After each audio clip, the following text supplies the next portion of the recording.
BPL 2026-এর জন্য শক্তিশালী দল গড়েছে রাজশাহী ওয়ারিয়র্স।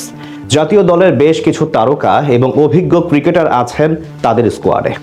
পাশাপাশি টুর্নামেন্টের শুরুর আগেই তাদের স্কোয়াডে যোগ দিচ্ছেন 6 জন বিদেশি, যাদের নিয়ে পরিকল্পনা সাজাচ্ছে ফ্র্যাঞ্চাইজিটি। রাজশাহী ওয়ারিয়র্সের হয়ে যুক্ত হতে যাওয়া 6 বিদেশিকে নিয়ে বাকিটা জানবো রিপোর্টে।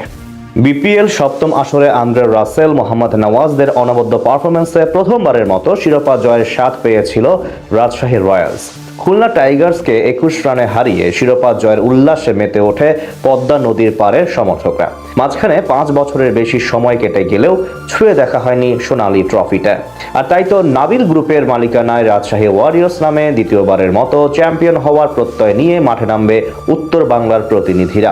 স্কোয়াডে তানজিদ তামিম, নাজমুল হোসেন শান্ত, তানজিম হাসান সাকিবের মতো দেশি তারকা ক্রিকেটারদের পাশাপাশি থাকছে বিশ্ব মাতানোর সব বিদেশি খেলোয়াড়। আগামী 26 ডিসেম্বর সিলেট আন্তর্জাতিক ক্রিকেট স্টেডিয়ামে সিলেট টাইটান্সের সাথে লড়াইয়ের মাধ্যমে নিজেদের বিপিএল আসর শুরু করতে যাচ্ছে শান্ত মুশফিকরা। অবশ্য উদ্বোধনী ম্যাচের কথা চিন্তা করে অনুশীলন করতে দেখা গেছে হান্নান সরকারের শিষ্যদের। 23 ডিসেম্বর সিলেটের উদ্দেশ্যে ঢাকা ছেড়ে যাবে টিম রাজশাহী।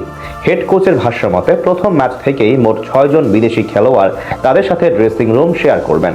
এই আসরে রাজশাহী ডাগ আউটে দেখা মিলবে সাহিবজাদা ফারহান, মোহাম্মদ নওয়াজ, জাহানদাদ খানের মতো পাকিস্তানি তারকাদের। ফ্র্যাঞ্চাইজি টুর্নামেন্টগুলোতে পাকিস্তানি খেলোয়াড়দের বেশ কদর দেখতে পাওয়া যায়। রাজশাহীর জার্সিতে প্রথমবারের মতো বিপিএল খেলতে আসছেন পাকিস্তানি ডানহাতি ব্যাটার সাহিবজাদা ফারহান।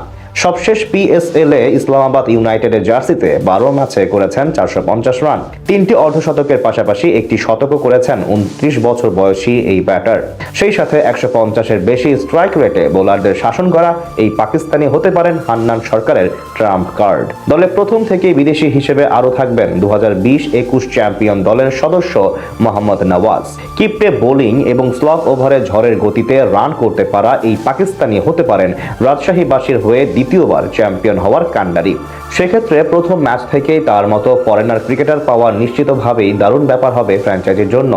স্কোয়াডে থাকবেন গত বিপিএলে বরিশালের জার্সিতে 6 ম্যাচে 8 উইকেট নেওয়া আরেক পাকিস্তানি জাহানদাদ খান। পেস ইউনিটের ভারসাম্যতা বাড়াতে তাকে শুরু থেকেই পাওয়া যাবে রাজশাহী স্কোয়াডে। এছাড়াও ড্রেসিং রুম শেয়ার করতে দেখা যাবে পাকিস্তান জাতীয় দলের হয়ে বোলারদের ওপর চড়াও হয়ে যাওয়া ফিনিশার হোসেন তালাতকে। রাজশাহী ডাগ আউটে আরও দেখা যাবে নেপালের হয়ে আইপিএল খেলা একমাত্র ক্রিকেটার সন্দীপ লামিচানকে। এক মৌসুমে বিপিএল খেলা এই লেগ স্পিনার হতে পারেন প্রতিপক্ষের ভীতির কারণ। তাছাড়া একমাত্র লঙ্কান খেলোয়াড় হিসেবে রাজশাহী টিম বাসে থাকবেন গত আসরে চট্টগ্রাম কিংসের জার্সিতে 9 ম্যাচ খেলে 7 উইকেট নেওয়া দীর্ঘদেহী পেসার বিনুরা ফার্নান্দো। সব মিলিয়ে বলা চলে আসরে শুরু থেকেই বেশ কিছু ভালো মানের বিদেশি ক্রিকেটার পেয়ে যাবে রাজশাহী ওয়ারিয়র্স।